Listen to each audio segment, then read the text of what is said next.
Pressure. I apply the pressure. I apply the pressure. Yeah, pressure. I apply the pressure.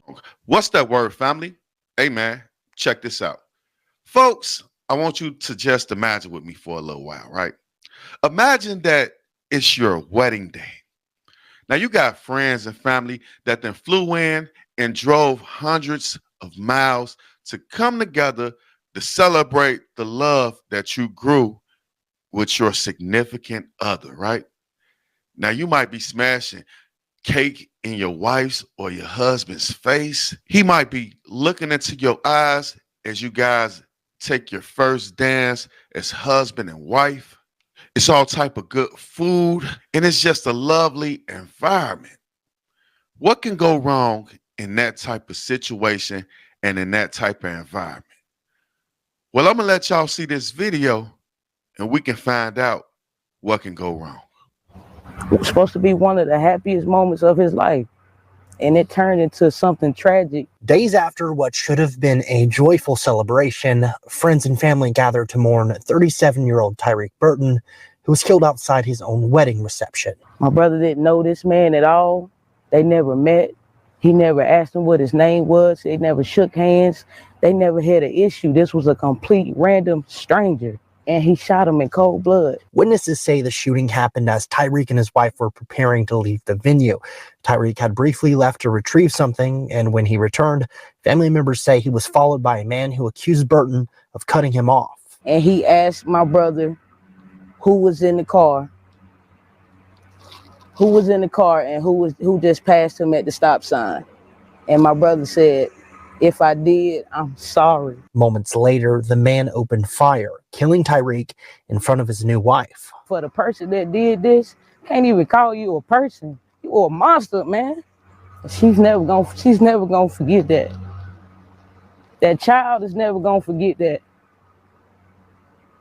He literally had a hole in his chest over road rage.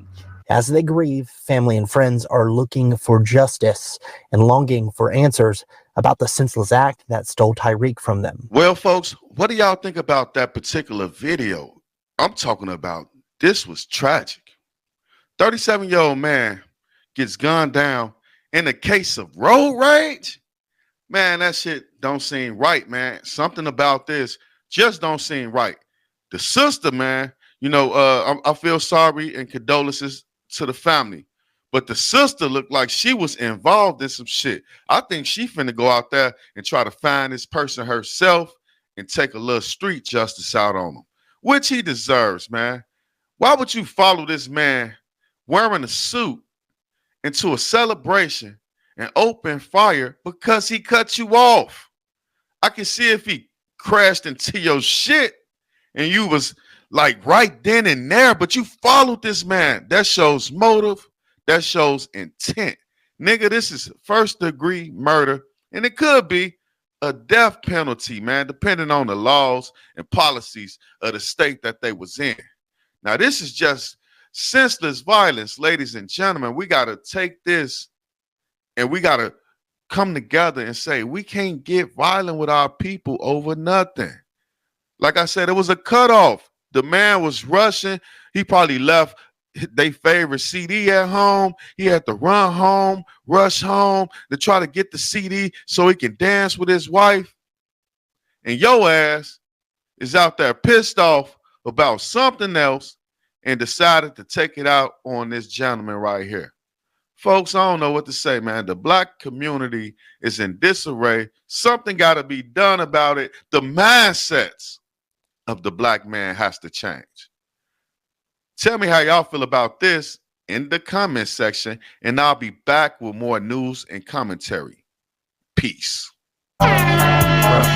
I apply the pressure. I apply the pressure.